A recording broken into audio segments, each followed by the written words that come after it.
What's happening? Of course, you know it's your boy B-Hop Radio. Shout in as always. I got my podcast partner off in this thing. OG Gangsta Wicked, a.k.a. Big Galaxy of Ghetto Mafia. Yes, sir. What's going on with it, Wick?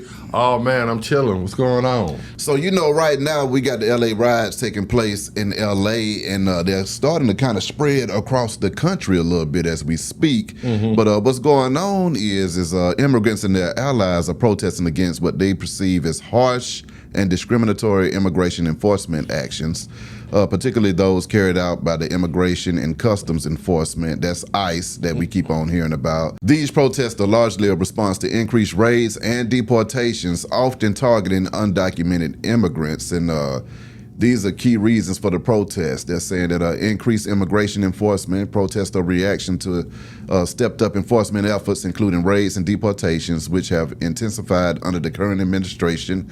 Concerns about human rights. Protesters express concern about the treatment of immigrants, particularly those who are undocumented, and advocate for humane immigration policies.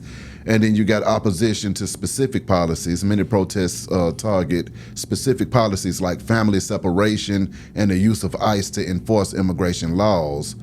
And protesters are calling for an end to certain enforcement actions, increased protections for immigrants, and a more humane immigration system, man. Mm-hmm. Okay. Based off of what you've been seeing so far, what have been your thoughts? Okay. Now, this is going to be delicate. Mm-hmm. I want to, before I even, start this conversation, I want to preface it by saying I just had this same conversation with a partner of mine. Mm-hmm. Okay? Mm-hmm. Emmanuel. Mm-hmm. He's a partner of mine. Yeah. Now, and I have a few more, Latino partners that, that I went to school with. Yeah. So we talk about this. And we just had this same conversation. Now, there are two different things to what I feel. As far as what's going on, coming from the government, on the Latino brothers and sisters, I feel personally like, as a human, don't get me wrong, I can feel some of the brothers and sisters, the Latino brothers and sisters. Because as blacks, we have been there. Yeah. So I haven't got so far removed that, that I can't feel it. Yeah. But at the same time, this ain't our fight. This ain't our business. And I'm going to tell you why. A lot of these same, and before I go into this, Beehive, to any of my, Latino brothers and sisters that are watching this, if you are, a documented immigrant and you didn't feel this type of way, then you can turn your camera the other way, put your headphones on. We're not talking to you. I'm talking to the ones that when we were going as black folks, when we were going through our the same type of riots and stuff with George Floyd, that they stood on the mountaintop and said, that ain't our business. We're not going to stand side by side or behind Wick and the brothers and sisters in the struggle. They struggle ain't our struggle. That was a common theme to a lot of them. A lot of them. We had to get out there on our own. As a matter of fact, Beehive, there was more white folks out there, standing beside us fighting, I got it on Beehive TV. I was down the street walking with a bunch of white folks. Absolutely, a bunch of white folks. You know what I'm saying? One time I can say I'm proud of some of the white folks. Exactly. You know what I'm saying? A lot of them stood with us. Yeah, they Our stood Latino brothers and sisters was ghost. You understand what I'm saying? Another thing that when I was talking to my partner, and he used to say this all the time to me. He didn't say it the other day because now it's serious. Yeah. But he used to say, why do black folks, say y'all the number one people that always celebrate Cinco de Mayo? Y'all the first ones out there drinking. Half of y'all black folks don't even know what Cinco de Mayo is about. It was, our independence from the British. Y'all just out there drinking and using it as a holiday. You know how us as black folks are. We always want to celebrate everybody's stuff but ours. Yeah. You understand what I'm saying? On the way, we about to celebrate that. Absolutely. Absolutely. Yeah, we about to celebrate Juneteenth. Yeah, we're going to celebrate Juneteenth. But St. Patrick's Day, hell, we have that dressed in green and, black and green don't even go together, you know what I'm saying? But he used to always say that, and I feel like right now this is what's going on as I look at it. The reason with our riots, when we was our struggle, the street, every city was, you know what I'm saying, wall to wall. Yeah. Because we are still, you know, we treated like second class citizens, a lot of us blacks, in the eyes of black folks from the government, but we're still citizens. They couldn't really send us anywhere. I think with this what's going on now, I think that a lot of the Latino brothers and sisters, you know, they do want us to come and put our neck on the line for them, because a lot of them just flat out can't fight. You can't fight when you're an illegal immigrant in the first place. Are you feeling what I'm saying? Yeah. So therefore, when we went out by the millions, only thing that was going to happen to us, and some of us may have died. Yeah. We were willing to put it on the line for us. Yeah. But for the majority of black folks and even white folks that went out and fought for us when the George Floyd and the riots happened, the worst thing was going to happen besides death. Yeah. You were going to go to Rice Street, you were going to go to jail or whatever jail that's equivalent to Rice Street in your city. Yeah. You know, it's going to hold you a little bit and then they was going to cut you loose. Yeah. Well, the Latino brothers and sisters, they don't have that. Imagine you being an undocumented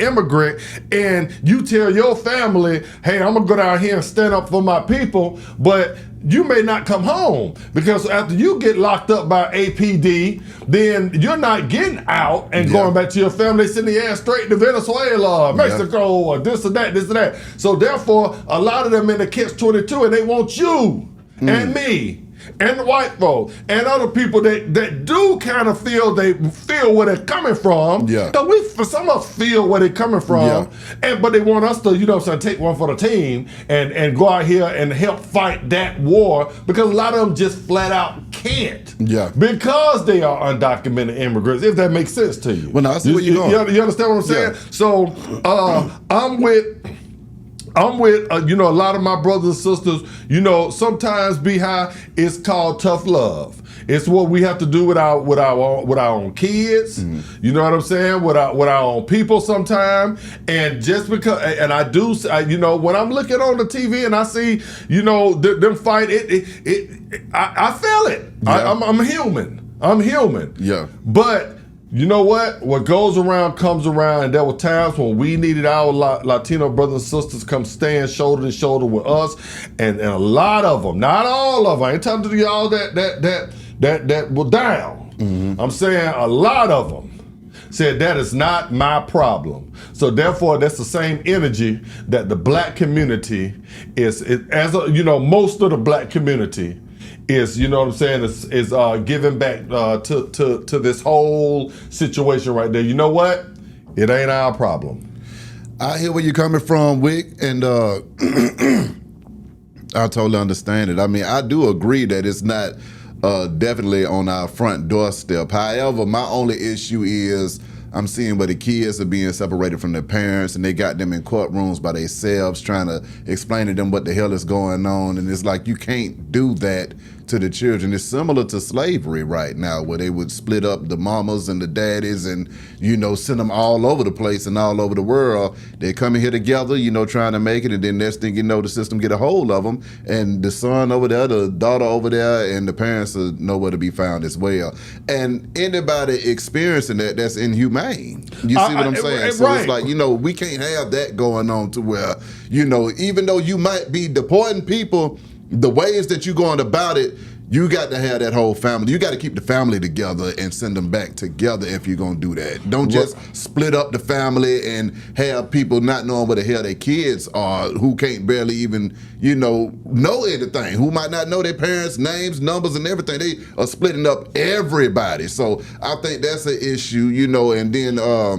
Well, before you go on, let me nip that little part in the bud. And I feel you. It's how they're doing it. Yeah. Well, this is what a lot of my brothers and sisters are saying. Well, this same thing happened to us hundreds and hundreds of years ago. Yeah. And it's still affecting us right now. Yeah.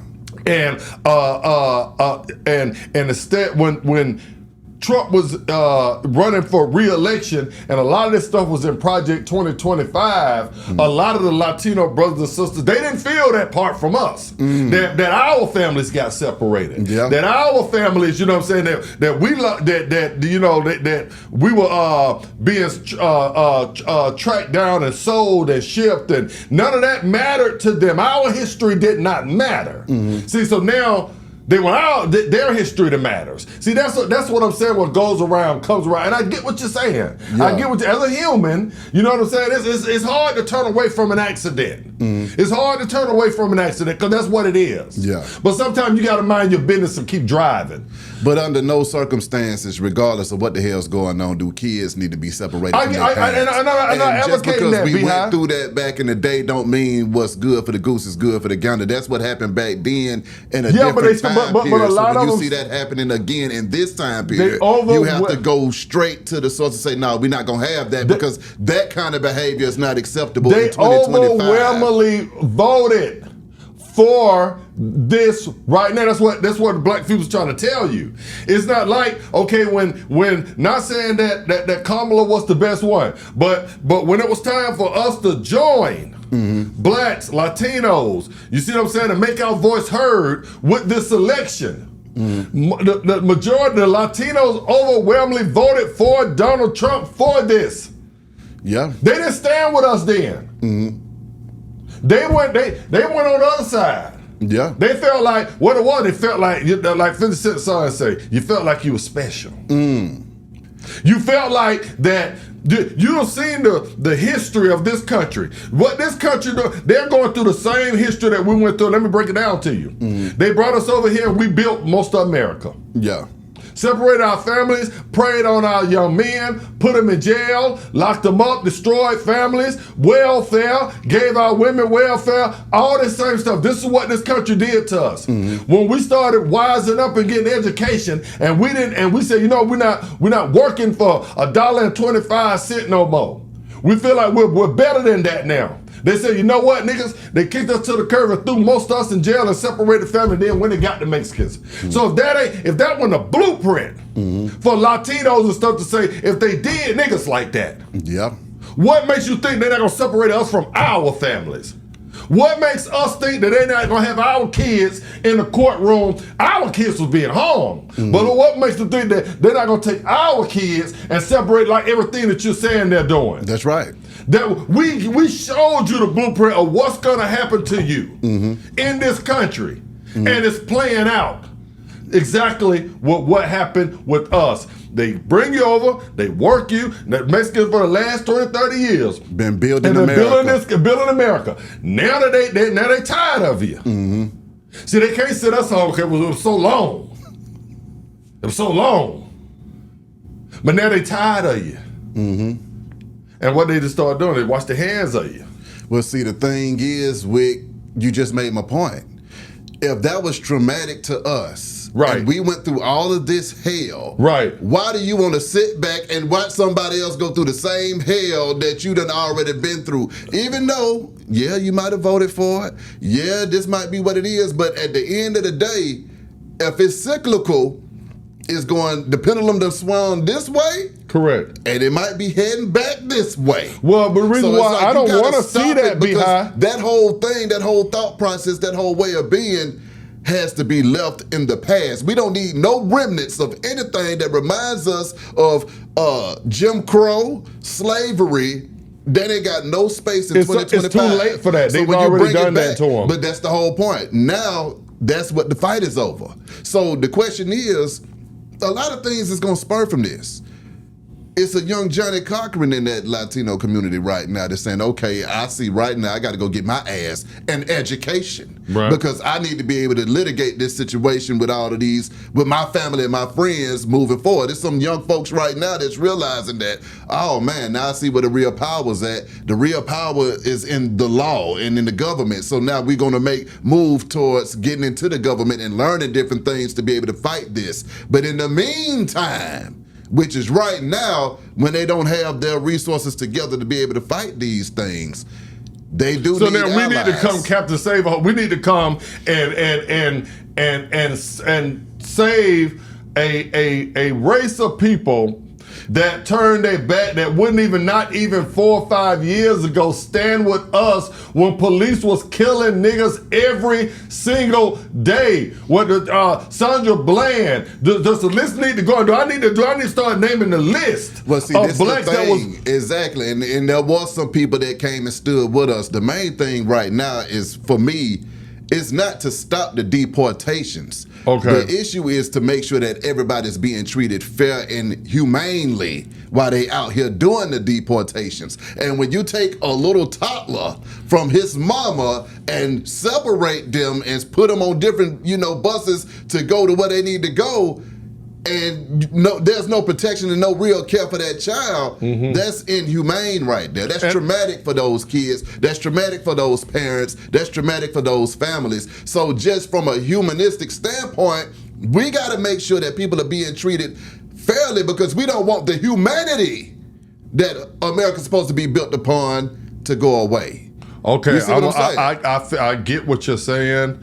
And this is going to be, really, we just need to turn it over to the people, because this is going to be split, because we can go on all day about this. And I understand exactly what you're saying. You're going to overall, good of man. Yeah. And I'm going, you're subscribing to the Martin Luther King theory.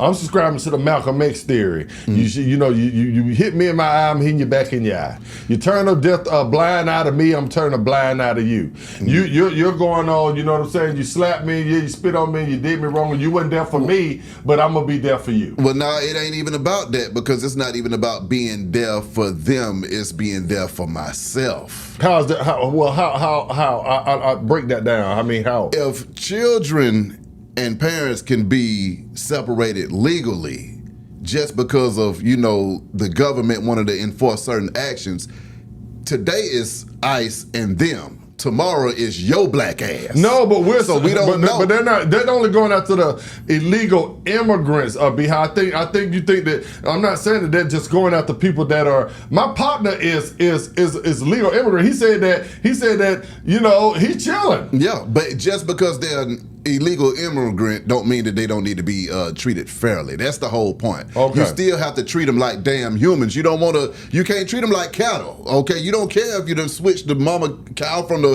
baby cow and just throw them on out there and hit them on out there. Okay, but you still have to treat them like humans. That's your point. That's what I'm saying. I don't even think my issue is with the actual deportation of illegals. My thing is the way you doing it. Don't be shooting nobody. Don't be busting up in their houses and shooting folks and carrying on. Don't be beating the hell out of folks just to get them out of here. Right. Just let's do it humanely. But it's going to be hard to do it humanely when a person is going out kicking and screaming and biting the shit out you on the way out the door. Well, if you're doing that, guess what? That's not. We gonna meet you where you at. If you kicking and screaming and biting me, guess what? You gonna feel the wrath. Right, and that's kind of, I think, a lot of the stuff that's going on. I hope you don't think that a lot of these Latino brothers and sisters are out there peaceful. They're out there with their masks, with Molotov cocktails and everything else. And see, also, it's not just our Latino brothers and sisters. Our African brother, the dude from TikTok that always do this every 5 minutes,